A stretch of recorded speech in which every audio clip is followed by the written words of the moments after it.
દરેક એવા ભાવથી જે મહેમાનો આવી રહ્યા છે ઉપસ્થિત અમારે પ્રકાશ દાદાથી લઈ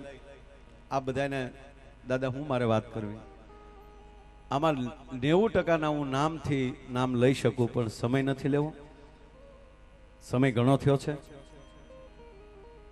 અને એવો જ જે આનંદની લહેરી એવી આનંદની હેલી અને આપ બધાય જ્યારે અહીં ઉપસ્થિત છો ત્યારે બધાને નવા વર્ષના મારા કોટી કોટી પ્રણામ કારણ કે સામે ભૂદેવો બેઠા છો હા હા દાદા ઉદય દાદાને બધાને જોઈને ત્યારે યાદ આવે કે આ દેશને ભૂદેવો રાજ સત્તાઓ હોય એ જ્યારે સન્માન મળે ને આપવા ત્યારે જ સાચું રામરાજ કહેવાય એમ આવી વ્યક્તિઓને જ્યારે રાજ સત્તા ધર્મ સત્તા એ જ્યારે સન્માન આપતા હોય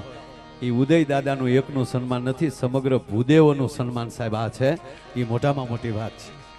એટલે ખાસ અહીંયા મારો કહેવાનો સુર કે જે કાંઈ આપણને આનંદ આવે જે કાંઈ મોજ આવે એ બધા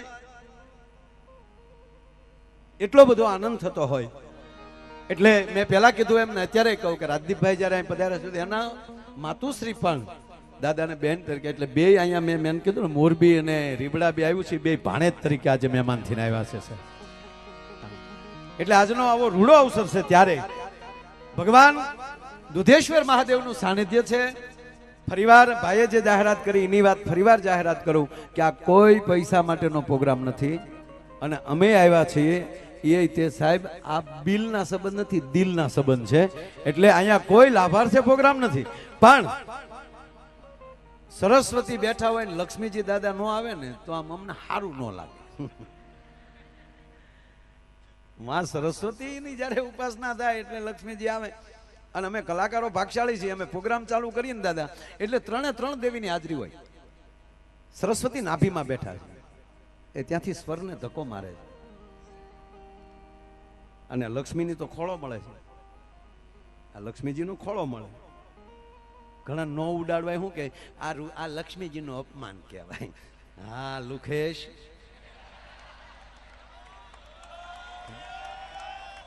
મારે એને એક જ મિનિટ લઉં થાય મારે એને પ્રશ્ન કરવો કે અહીંયા માતાઓ બેઠા છે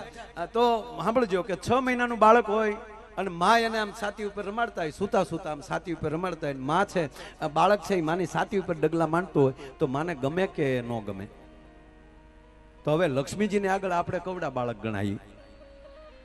અને એના ખોળામાં પગલા માંડી હતી લક્ષ્મીને ગમે કે ન ગમે સાહેબ અને એમાંય આવા સદમાર્ગે જ્યારે લક્ષ્મીજી વપરાતા ત્યારે લક્ષ્મીજી રાજી બહુ થાય એટલે લક્ષ્મીજીનો ખોળો મળે છે નાભીમાં સરસ્વતી છે અને દાદા મહાકાળી અહીંયા ગળે બેઠી છે ઈ થ્રો મારે છે એટલે આપણું આરાધના જ શક્તિ ઉપાસના અને જેના ઘરમાં મહાન શક્તિ ઉદય બાપુ એનો જ પતિ કાંઈક કરી શકે આ તમે ઘરે વાવતા તો એ થાળીઓની બધું જે તૈયાર પૂંજાપોની થાળ તૈયાર થાય છે ને એ અમારી માના હિસાબે થાય એટલે હું જો ટૂંકો કહું આપણા ભગવાન મેન કોણ બ્રહ્મા વિષ્ણુ મહેશ ચાલો ને આપણી વાત રહેવાય ત્યાં જાય બ્રહ્માનું કાર્ય શું છે ભગવાન બ્રહ્માજીનું સર્જન કરવું તો એને ઘરે કોણ છે એના ઘરના સરસ્વતી જેના ઘરે મીઠા બોલા હોય ને એનો પતિ કંઈક સર્જન કરી શકે નગર ઘરે ગયા ભેગા આવી ગયા કેમ ફોન નતા ઉપાડતા એ વડકે આવે અહીંયા સર્જન ન થાય વિસર્જન થાય ત્રીજી વાત આપણા બીજા ભગવાન કીર્તિભાઈ ભગવાન વિષ્ણુ તો વિષ્ણુનું કાર્ય શું છે જગતનું ભરણ પોષણ કરવું જગતનું ભરણ પોષણ કરવું બીજાનું ભરણ પોષણ કોણ કરી શકે એના ઘરે કોણ છે મહાલક્ષ્મી લક્ષ્મી જેવી જગદંબા હોય ને એ બીજાનું પોષણ કરી શકે બાકી લુગડા ધોતા ધોતા તે 500 નોટ એમાં નીકળી હોય એ હટાડી દેતી હોય ત્યાં ભરણ પોષણ ન થાય આપણો ત્રીજો મહાદેવ આ દુધેશ્વર યાતે રુદ્ર શિવા તનુર ઘોરા પાપ કાસિની તેર સર્વા સંતમયા ગિરી સંતા બિચાક સિંહ અને એમાં 5મા અધ્યાયના છેલ્લા 13 શ્લોક તમે લઈ લો મારા બાપ ભગવાન મહાદેવ કહે છે કે મારે શરણે આવે એનું અભિનય ભરવું બાકી મારા કાર્યમાં કોઈ વિક્ષેપ કરે હજારો જોજન ફેંકી દઉં એને એ રુદ્ર છે પણ એ રુદ્ર ક્યારે છે એના ઘરે કોણ છે માં ભવાની છે યાતે રુદ્ર શિવા ઈ રુદ્ર પણ સામે યા દેવી સર્વભૂતેષુ શક્તિ રૂપેણ સંસ્થિતા ધારે ત્યારે ઈ ચામુંડા બની જાય, ઈ મહાકાલી બની જાય. ઈ ભગવાન શિવને કે તમે શુભ નિશુભને વરદાન આપ્યા, તમારાથી કઈ નથી થાય એમ. તમે ઘડીક ધ્યાનમાં બેસી જાઓ અને લાવો તમારું ત્રિશુલ મારી પાસે. અને 9 દિવસ એમ કહેવાય કે સમરાગઢમાં 9 દિવસ લડે, 9 દિવસ નામ અલગ બને. એ નવદુર્ગાની ઉપાસના આપણે કરીએ છીએ. શું કામ? મહાદેવના ઘરે શક્તિ છે. અને એવી જ રીતે આપણી માં ધારે ત્યારે એ સરસ્વતી બની શકે, જ્યારે ત્યારે એ લક્ષ્મી બની શકે, જ્યારે ત્યારે અન્નપૂર્ણા બની શકે.